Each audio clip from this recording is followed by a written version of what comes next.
Hi friends, welcome back to my YouTube channel. ಇವತ್ತೊಂದು super ಆಗಿರುವ ಒಂದು ಚಿಕನ್ ಸುಕ್ಕ powder ಹೇಗೆ ಮಾಡೋದಂತ ನೋಡುವ. ಯಾರೆಲ್ಲ ನಾನು ಈ ಚಾನಲ್ಗೆ ಸಬ್ಸ್ಕ್ರೈಬ್ ಮಾಡಿಲ್ಲ, ಪ್ಲೀಸ್ ಸಬ್ಸ್ಕ್ರೈಬ್ ಮಾಡಿ. ಈ ಫ್ಯಾಮಿಲಿ ಫ್ರೆಂಡ್ಸಿಗೆಲ್ಲ ಶೇರ್ ಮಾಡಿ. ಇಲ್ಲಿ ನಾನು ಉರ್ಲಿಕ್ಕೆ ಬೇಕಾಗಿ ಸ್ವಲ್ಪ ಆಯಿಲನ್ನು ಆ್ಯಡ್ ಮಾಡ್ತಾ ಇದ್ದೇನೆ. ಇಲ್ಲಿ 60 ಬ್ಯಾಡಿಗೆ ಮೆಣಸಿನಕಾಯಿಯನ್ನು ತಗೊಂಡಿದ್ದೇನೆ.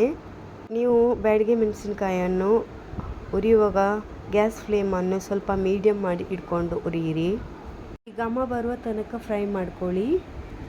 ಇಲ್ಲಿ ನಾನು 6 ಟೇಬಲ್ ಸ್ಪೂನ್ ಆಗುವಷ್ಟು ಕೊತ್ತಂಬರಿ ಕಾಳನ್ನು ತಗೊಂಡಿದ್ದೀನಿ. ಅದನ್ನು ಚೆನ್ನಾಗಿ ಫ್ರೈ ಮಾಡ್ಕೊಳ್ಳಿ. ಕೊತ್ತಂಬರಿ ಕಾಳನ್ನ ಘಮ ಬರುವ ತನಕ ಫ್ರೈ ಮಾಡ್ಕೊಳ್ಳಿ. ಈಗ ನೋಡಿ, ಇಷ್ಟಾದರೆ ಸಾಕು. ಅದೇ ಪ್ಯಾನಿಗೆ ನಾನು ಈಗ 1/4 ಟೇಬಲ್ ಸ್ಪೂನ್ ಆಗುವಷ್ಟು ಮೆಂತ್ಯ ಆ್ಯಡ್ ಮಾಡ್ಕೊಂಡಿದ್ದೇನೆ. ಅದನ್ನು ಚೆನ್ನಾಗಿ ಫ್ರೈ ಮಾಡಿಕೊಂಡು ಆದಮೇಲೆ ಇಲ್ಲಿ ನಾನು ಕೆತ್ತೆ, ಲವಂಗ ಮತ್ತು ಏಲಕ್ಕಿಯನ್ನು ಸಹ ಆ್ಯಡ್ ಮಾಡ್ಕೊಂಡಿದ್ದೇನೆ. ಹಾಗೆಯೇ ನಾನು 1 ಟೇಬಲ್ ಸ್ಪೂನ್ ಆಗುವಷ್ಟು ಕಾಳು ಮೆಣಸು ಸಹ ಆ್ಯಡ್ ಮಾಡಿದ್ದೇನೆ. ಹಾಗೆಯೇ ನಾನಿಲ್ಲಿ 2 ಟೇಬಲ್ ಸ್ಪೂನ್ ಆಗುವಷ್ಟು ಜೀರಿಗೆ ಮತ್ತು 2 ಟೇಬಲ್ ಸ್ಪೂನ್ ಆಗುವಷ್ಟು ಗಸಗಸೆ ಅನ್ನು ಆ್ಯಡ್ ಮಾಡ್ಕೊಂಡಿದ್ದೇನೆ. ಇದನ್ನು ಹಾಗೆ ಮೀಡಿಯಮ್ ಫ್ಲೇಮಲ್ಲಿ ಚೆನ್ನಾಗಿ ಹುರ್ಕೊಳ್ಳಿ. ಇದು ಸಹ ಹಾಗೆ ಸ್ವಲ್ಪ ಘಮ ಬರುವ ತನಕ ಚೆನ್ನಾಗಿ ಹುರ್ಕೊಳ್ಳಿ. ಸ್ವಲ್ಪ ಚೆನ್ನಾಗಿ ಹುರ್ಕೊಂಡಾದ್ಮೇಲೆ ನಾನು ಇಲ್ಲಿ 1 ಟೇಬಲ್ ಸ್ಪೂನ್ ಆಗುವಷ್ಟು ಸೋಂಪನ್ನು ಆ್ಯಡ್ ಮಾಡ್ತಾ ಇದ್ದೇನೆ.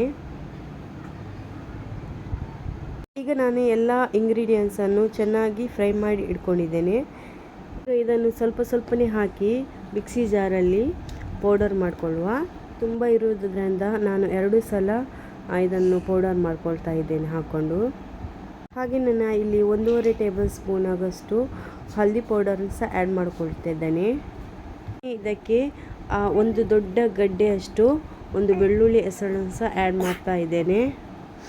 ಇದನ್ನೀಗ ನಾವು ಪೌಡರ್ ಮಾಡಿಕೊಳ್ಳುವ. ನೋಡಿ, ಸೂಪರ್ ಆಗಿರುವ ಚಿಕನ್ ಸುಕ್ಕ ಪೌಡರ್ ರೆಡಿಯಾಗಿದೆ.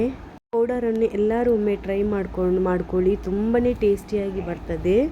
ಯಾರಿಗೆಲ್ಲ ನನ್ನ ಈ ಸುಕ್ಕ ಪೌಡರ್ ಇಷ್ಟ ಆಗಿದ್ರೆ ಒಂದು ಲೈಕ್, ಶೇರ್, ಸಬ್ಸ್ಕ್ರೈಬ್